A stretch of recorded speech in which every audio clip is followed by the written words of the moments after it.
bueno, aquí vamos a ver las pleuras, los pulmones y el árbol traqueobronquial, y además de la vascularización de estas y de los nervios.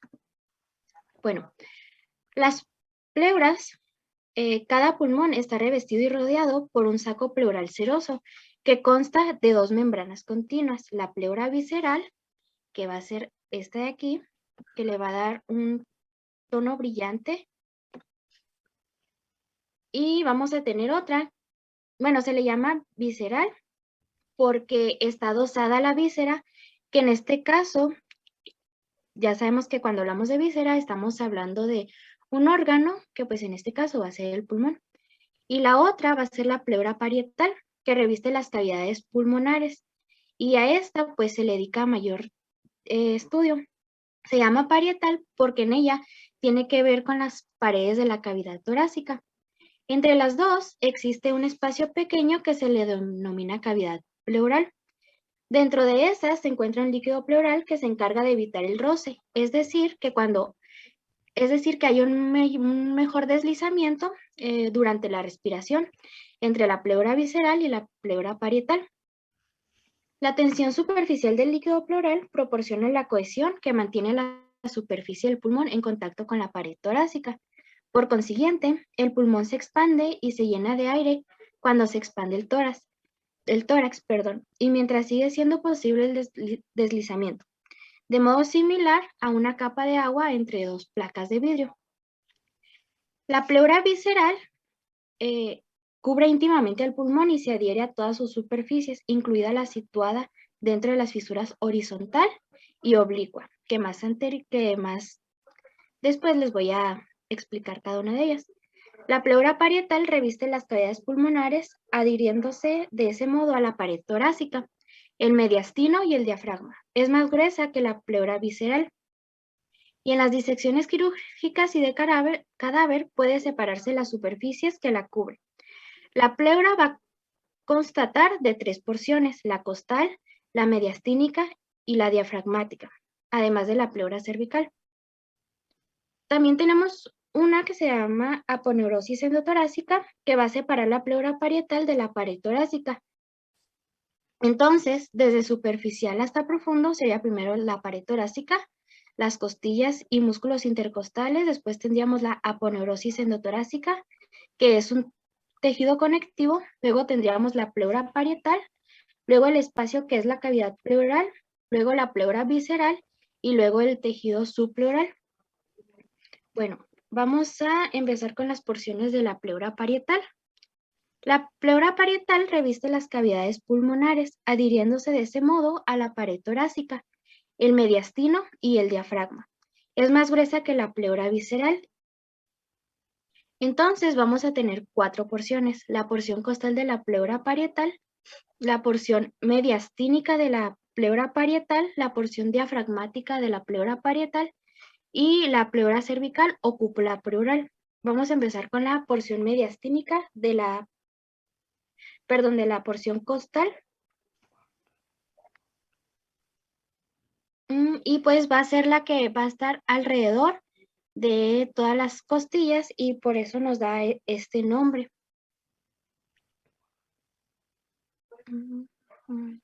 Aquí. Recubre las superficies internas de la pared torácica. Está separada de la cara interna de la pared torácica, esternón, costillas, cartílagos costales, músculos y membranas intercostales, y los lados de las vértebras torácicas, por la fascia endotorácica. Esta fina membrana extrapleural de tejido conectivo laxo forma un plano de separación natural para la separación quirúrgica de la pleura costal de la pared torácica. Entonces, viendo anteriormente, la que está por aquí sería toda esta, la porción costal. Después tenemos la porción mediastínica de la pleura parietal, que recubre las caras laterales del mediastino, el compartimento de tejidos y órganos que separa las cavidades pulmonares y sus sacos pleurales. Se continúa superiormente en la raíz del cuello como pleura cervical. Se continúa anteriormente y posteriormente con la pleura costal e inferiormente con la pleura diafragmática, superior a la raíz del pulmón. La pleura mediastínica es una lámina continua que pasa anteroposteriormente entre el esternón y la columna vertebral. En el hilio del pulmón, la pleura mediastínica refleja lateralmente en la raíz del pulmón para hacerse continua con la pleura visceral. Entonces, desde esta vista, todo esto viene siendo la porción mediastínica de la pleura parietal. Y vista lateralmente, pues todo esto será la porción mediastínica de la pleura parietal. Después tenemos la porción diafragmática de la pleura parietal, que recubre la cara superior o torácica del diafragma a cada lado del mediastino, excepto a lo largo de sus inserciones costales, y donde el diafragma se fusiona con el pericardio, la membrana fibroserosa que rodea el corazón. Una fina lámina más elástica de la fascia endotorácica, la fascia frenicopleural, conecta la pleura diafragmática con las fibras musculares del diafragma. Entonces, todo esto ahora será la porción diafragmática. Entonces, ya tenemos que toda esta, así, alrededor que rodea, será la porción costal. Esta, que será la porción mediastínica, y esta, que será la porción diafragmática. Y por último, tenemos la pleura cervical o cúpula pleural. Cubre el vértice del pulmón, la parte del pulmón que se extiende superiormente a través de la abertura superior del tórax hacia el interior de la raíz del cuello. Es una continuación superior de las porciones costal y mediastínica de la pleura parietal. La pleura cervical forma una cúpula en forma de copa sobre el vértice que alcanza en su cima de 2 a 3 centímetros por encima del nivel del tercio medio de la clavícula y a la altura del cuello de la primera costilla.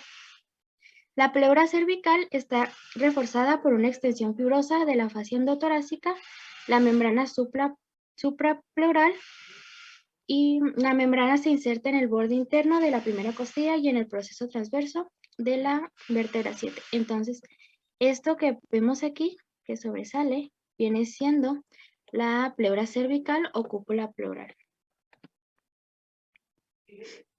También tenemos los llamados recesos o senos, que en este caso vamos a encontrar dos,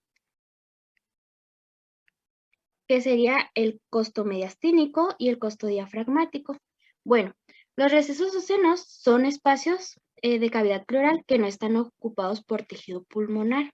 Entonces, desde esta vista anterior, vemos que este espacio viene siendo el receso costo mediastínico,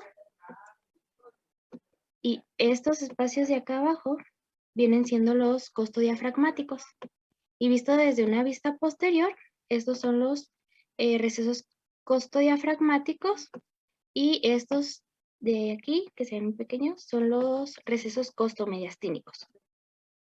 Bueno, también tenemos líneas de reflexión pleural.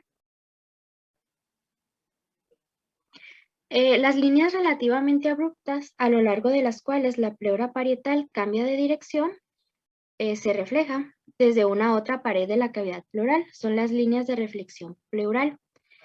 3 líneas de reflexión pleural delimitan la extensión de las cavidades pulmonares de cada lado: las líneas externales, las costales y las diafragmáticas. Los contornos de las cavidades pulmonares derecha e izquierda son asimétricos, es decir, no son imágenes especulares el uno del otro, debido a que el corazón está girado y se extiende hacia el lado izquierdo, dejando una impronta mayor en la cavidad izquierda que en la derecha. La desviación del corazón hacia el lado izquierdo afecta sobre todo a las líneas de reflexión pleural externales derecha e izquierda, que son asimétricas. Las líneas externales son agudas o abruptas y aparecen donde la pleura costal se continúa anteriormente con la pleura mediastínica. Empezando superiormente desde las cúpulas, las líneas de reflexión externales derecha e izquierda discurren a nivel inferomedial, pasando posteriormente a las articulaciones esternoclaviculares para encontrarse en la línea media anterior, posterior al esternón a nivel de su ángulo, entre los niveles de los cartílagos costales 2.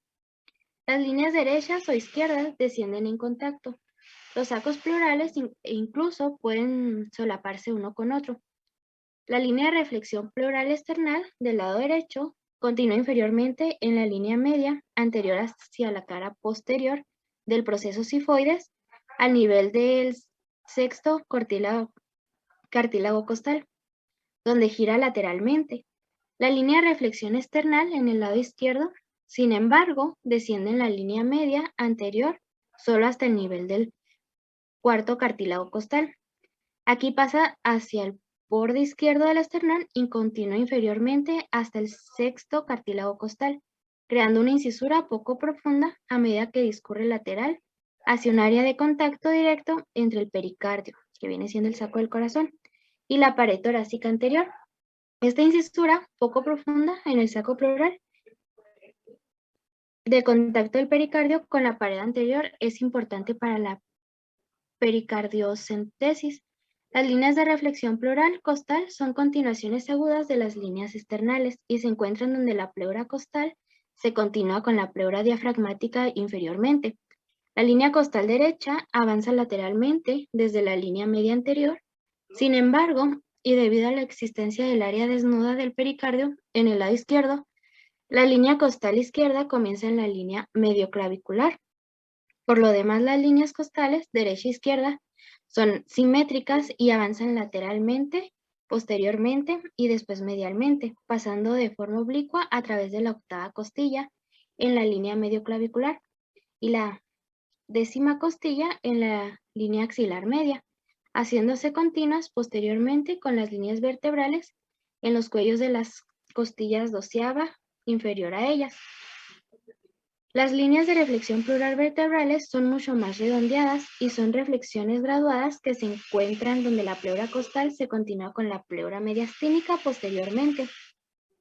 Estas líneas son paralelas a la columna vertebral y discurren en los planos paravertebrales desde el nivel de T1 hasta T12, donde continúan con las líneas costales.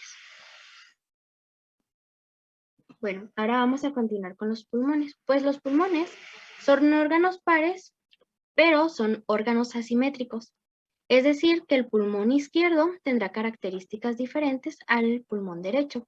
Su función principal es la hematosis, o sea, es decir, el intercambio gaseoso, porque va a ser quien se va a encargar de oxigenar la sangre y de agarrar los desechos de la sangre, que en este caso será el dióxido de carbono, y eliminarlo a través de la respiración.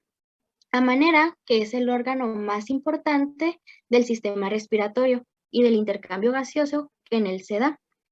El lugar en donde se encuentra es en la cavidad torácica, pero específicamente en unos espacios dentro de unos sacos que son denominados cavidades pleurales, como lo vimos anteriormente. Este estará adosado a la pleura visceral, que es la que le va a dar el color brillante, y son estructuras que están conectadas y que por lo general se estudia por sí sola. La localización que tiene el pulmón deja un espacio en el centro que lo llamamos mediastino y que será donde el pulmón se va a unir a la tráquea, y esa unión se da a través de los bronquios y el pulmón contiene el árbol bronquial, que ahorita lo vamos a ver. Bueno, las características generales es que vamos a tener un vértice que va a ser en esta parte de aquí, que el extremo superior del pulmón que asciende por encima de la primera costilla hacia el interior de la raíz del cuello, que está cubierto por pleura cervical. Tendremos una base, que va a ser esta de aquí, que la superficie inferior cóncava del pulmón, opuesta al vértice, que descansa y se acomoda sobre la cúpula homolateral del diafragma. El diafragma lo vamos a tener aquí. Vamos a tener 2 o 3 lóbulos, dependiendo de qué pulmón estamos hablando. Del derecho vamos a tener 3 lóbulos, que va a ser el superior, el medio y el inferior.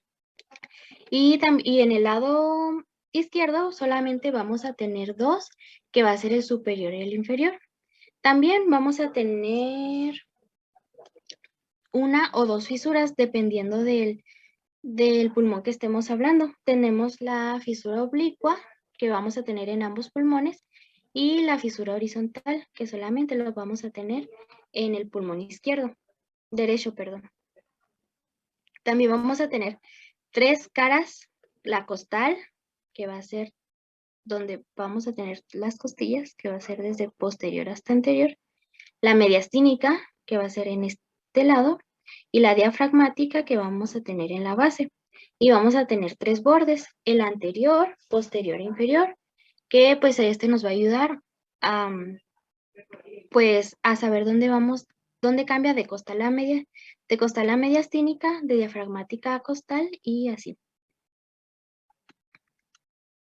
El pulmón derecho presenta unas fisuras oblicuas, derecha, que comienza en la quinta costilla, y horizontal, que va a comenzar en la séptima costilla, que lo van a dividir en tres lóbulos derechos, superior, medio e inferior, como anteriormente les dije.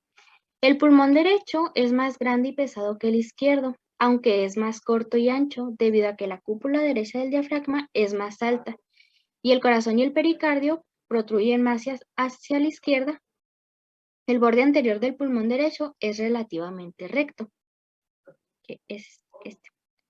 El pulmón izquierdo tiene una única fisura oblicua, que era lo que les comentaba ahorita, que va a comenzar en la cuarta costilla, que lo va a dividir en dos lóbulos izquierdos, ya sea superior e inferior.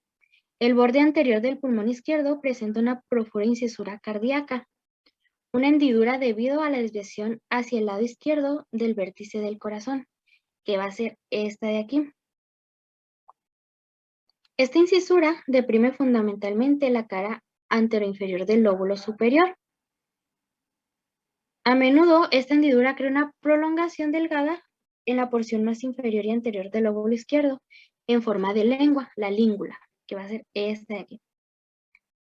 También llamada lengüeta pulmonar, que se extiende por debajo de la incisura cardíaca y se desliza hacia adentro y hacia afuera del receso costomediastínico durante la inspiración y la expiración. Estas marcas proporcionan indicios de las relaciones de los pulmones. Sin embargo, solo las impresiones cardíacas son evidentes durante la cirugía y en un cadáver fresco. La cara costal del pulmón es grande, lisa y convexa. Está relacionada con la pleura costal, que la separa de las costillas, los cartílagos costales y los músculos intercostales íntimos. La porción posterior de la cara costal es grande, lisa y convexa. Está relacionada con la pleura costal, que la separa de las costillas, los cartílagos costales y los músculos intercostales íntimos. Se relaciona con los cuerpos de las vértebras torácicas y en ocasiones se denomina porción vertebral de la cara costal. La cara mediastínica del pulmón es cóncava debido a su relación con el mediastino medio, que contiene el pericardio y el corazón. La cara mediastínica incluye el ilio, que recibe la raíz del pulmón debido a que 2/3 del corazón se sitúan a la izquierda de la línea media. Ahorita les voy a comentar acerca del ilio. La cara diafragmática del pulmón, que también es cóncava, forma la base del pulmón, que descansa sobre la cúpula del diafragma.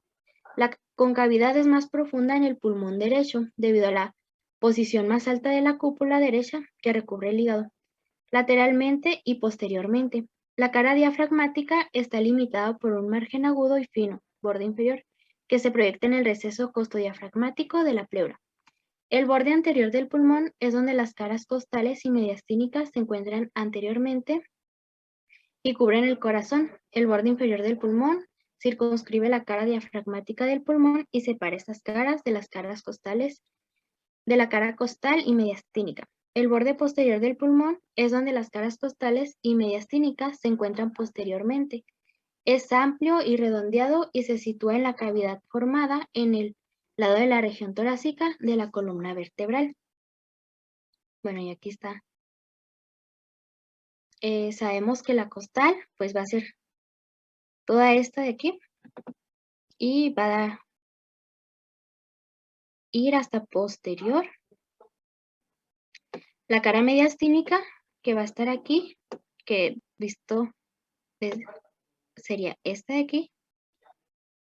Y la cara diafragmática, que va a ser la base de los pulmones, que serán aquí. Y toda esta. Bueno, ahora vamos a hablar del ilio. El ilio significa cavidad o espacio en un órgano en el cual entran o salen estructuras, mientras que el pedículo son las estructuras que entran por el hilio. En el pedículo vamos a tener lo que vienen siendo las venas pulmonares anteriores, las arterias pulmonares, los bronquios principales, los ganglios broncopulmonares, las arterias bronquiales y las venas bronquiales, que ahorita les voy a comentar cada una de ellas. Este se va a localizar en la mitad superior de la cara mediastínica de cada pulmón. El hilio del pulmón derecho se sitúa a través de la vena cava superior y detrás de la aurícula derecha y bajo el arco de la vena ácigos. El hilio del pulmón izquierdo se sitúa por debajo del arco aórtico, por delante de la aorta descendente.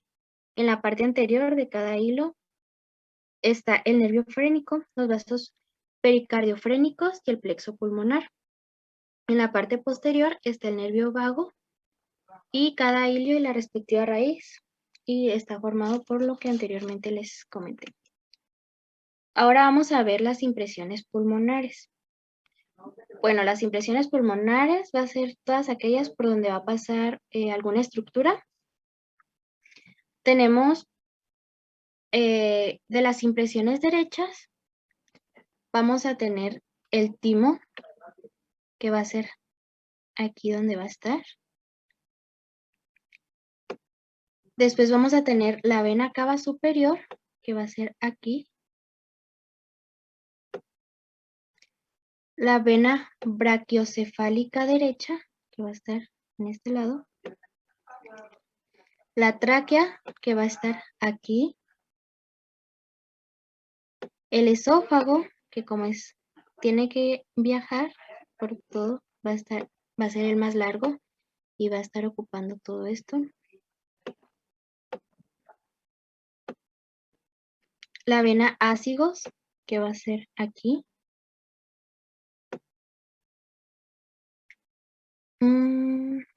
La vena cava inferior, que está aquí. Y toda esta de aquí va a ser la impresión cardíaca, que es donde va a estar el corazón. Después, las impresiones izquierdas o del pulmón izquierdo, va a ser el timo en esta parte.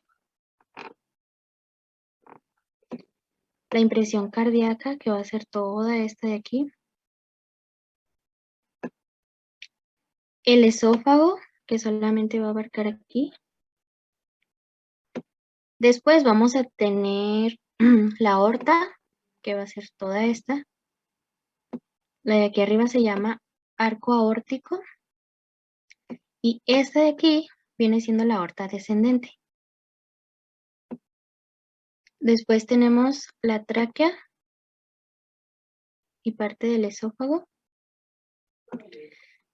La arteria subclavia izquierda. La vena brachiocefálica izquierda. Y aquí vamos a tener la impresión de la primera costilla. Después vamos a ver lo que viene siendo la segmentación pulmonar. Bueno, como anteriormente les dije, los pulmones están divididos en lóbulos, pero también esos lóbulos se segmentan en espacios que vamos a denominar broncopulmonares. Cada uno va a tener su nombre y esto nos va a ayudar con los bronquios. Tenemos en los pulmones derechos, que vienen siendo estos, el lóbulo superior, que es todo vamos a tener 3, que va a ser el apical, de aquí. Tenemos el posterior, que va a ser este verde, y visto de una vista medial, es este verde de aquí. Y vamos a tener el anterior, que es este azul.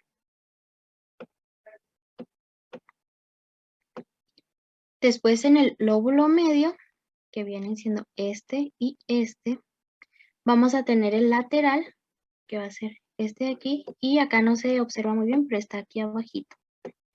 Y vamos a tener el medial, que va a ser esta parte de aquí. Después vamos a tener el lóbulo inferior, que es este de aquí y este de acá. El superior, que va a ser esta parte de aquí.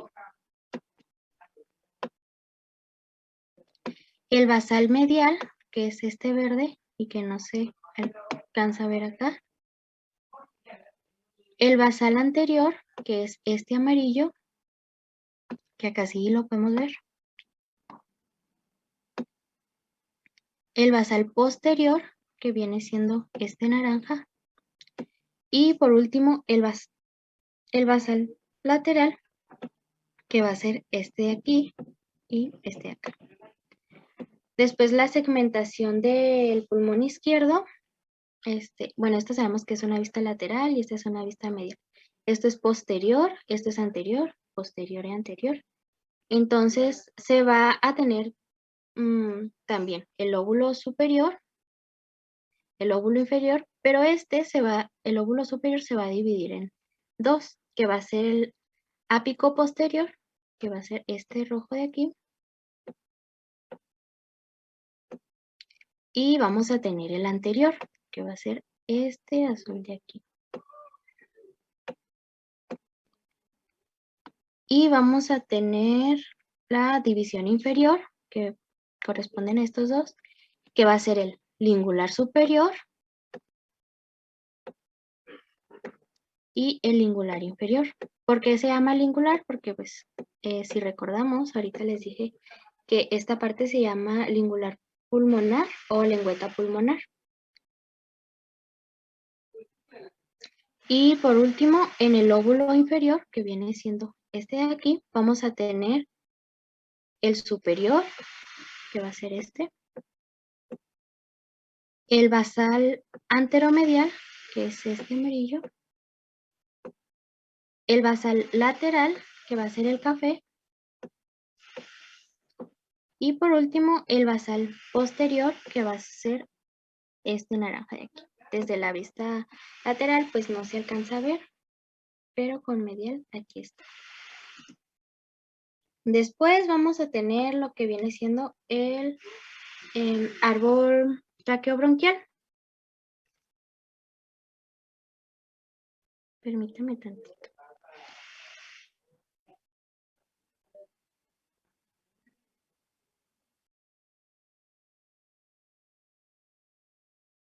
Desde su inicio en la laringe, las paredes de las vías respiratorias están sostenidas por anillos de cartílago hialino, en forma de herradura o de C. La vía respiratoria sublaringea constituye el árbol traqueobronquial. La tráquea, que se describe con el mediastino superior, posteriormente, bueno, que viene siendo este aquí, el mediastino que, si recordamos, es este. Está situado dentro del mediastino superior y constituye el tronco del árbol. Se bifurca a nivel del plano transverso del tórax o al ángulo del esternón y se va a bifurcar en dos ramas que se van a llamar bronquios principales. Esos son los que van a entrar por el ilio para poder proceder a entrar al pulmón. El bronquio principal derecho es más ancho y corto y discurre más vertical que el bronquio principal izquierdo cuando pasa directamente hacia el ilio pulmonar.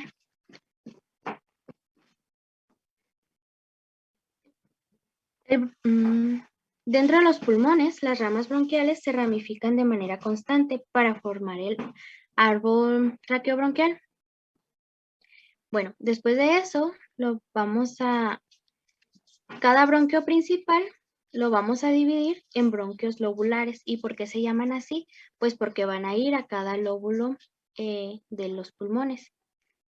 2 en el izquierdo y 3 en el derecho, por lo mismo de que tenemos 3 lóbulos en el derecho y 2 en el izquierdo.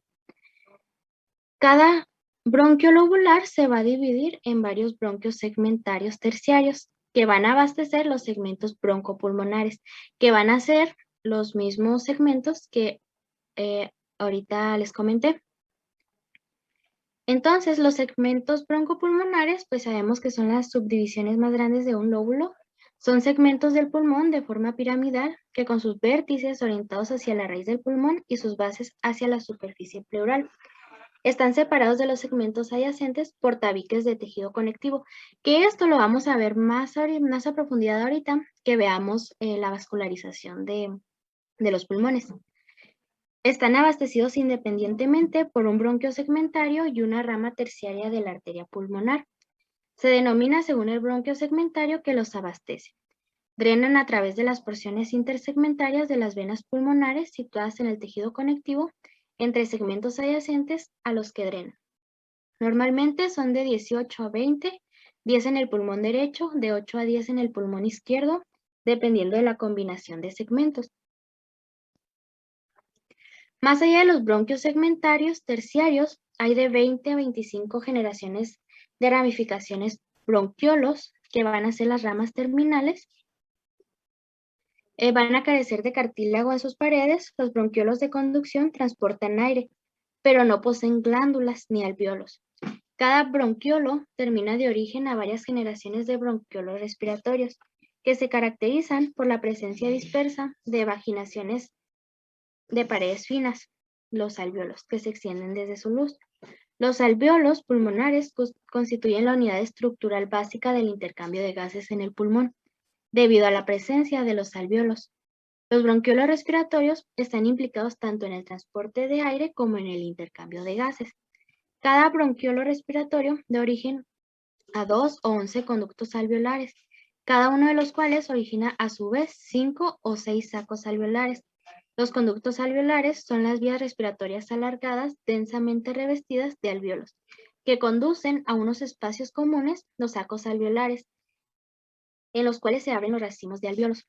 Se desarrollan nuevos alvéolos hasta aproximadamente los 8 años de edad, momento en que hay unos 300 millones de alvéolos. Bueno, esto era lo que les estaba comentando. Aquí vemos a los bronquios y luego después se bifurcan a los bronquios secundarios y posteriormente pues cada uno de los bronquios terciarios que van a dar sus ramas a los bronquiolos. Vamos a ver la vascularización pulmonar.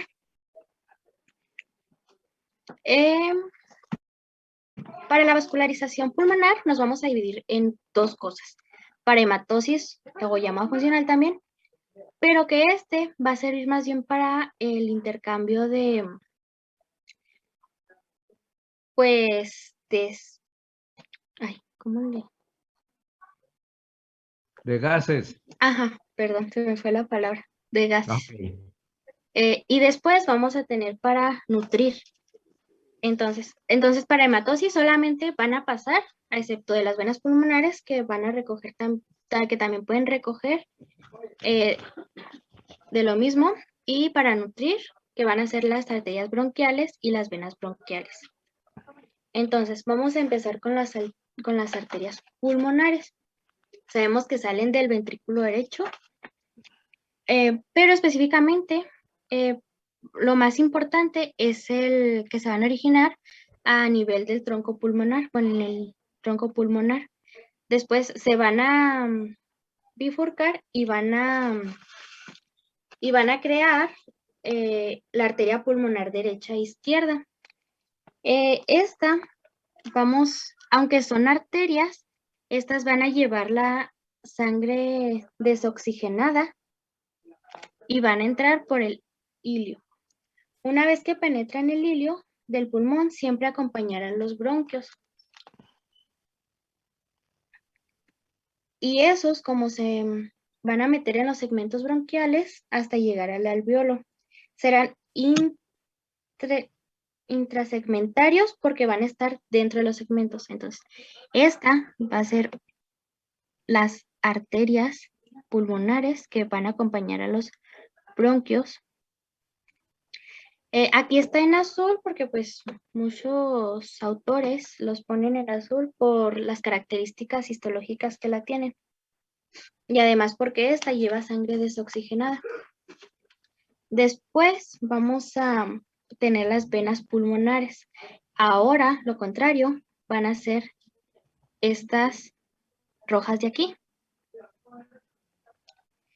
Son intersegmentarias debido a que van por estos que denominamos tabiques de tejido conectivo. Es que es el espacio entre cada segmento, que por ahí discurre la vena pulmonar. Recogen la sangre que ha sido intercambiada, que está rica en oxígeno, además de recoger la sangre que es para la hematosis. También trae la sangre que el pulmón como órgano va a desechar. Por eso se dice que este es un vaso mixto que recoge sangre visceral, pero también recoge sangre que se va a utilizar para la respiración. Una vez que estas venas pulmonares traen esa sangre oxigenada, llegan nuevamente al hilio pulmonar, que serán 5, que como aquí las vemos subrayadas, son estas 5. Sin embargo, pero antes de salir de la vena superior derecha, se va a unir con la vena pulmonar media derecha y van a formar una única vena pulmonar. Es por eso que al final solo vienen quedando 4. Frida, permíteme tantito. Sí. Ahorita se nos va a cortar la de esta, nos volvemos a conectar, muchachos, ¿eh? Muy bien. Ándale, pues, adelante. Y a este nivel, pues van a drenar en la aurícula izquierda del corazón, que va a ser quien va a recibir la sangre oxigenada a través de las venas pulmonares. Después tenemos las arterias bronquiales, que serán ramas directas de la aorta, específicamente la aorta descendente, y solamente esta va a estar, sale con la tercera arteria intercostal posterior derecha. Esta va a ser la arteria bronquial y esta va a ser la tercera arteria intercostal posterior. Las dos izquierdas, que vienen siendo estas, son ramas directas de la aorta y irrigan la mayor parte del pulmón. Después tenemos las venas bronquiales, que en el lado derecho pueden ser 3 o 2 y drenan en la hásicos. Y en la izquierda